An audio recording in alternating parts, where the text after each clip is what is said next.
હવે આમાં તમારે વાઈફાઈમાં જવાનું રહેશે.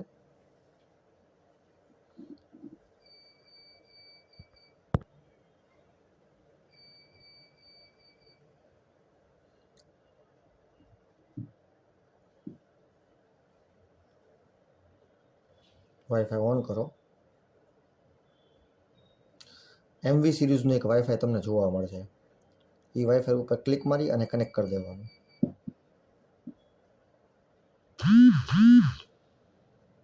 બેક વયા જાઓ, ત્યાંથી અહીંયા આવી જાઓ. પાસવર્ડ છે કીપ, અહીંયા કીપ રાખવાનું, બરાબર. સ્વિચ જે છે પાસવર્ડ છે ADMIN@123 કન્ફર્મ. સોરી એ તો કાપે. ADMIN@123. આ તમારો કેમેરો ચાલો.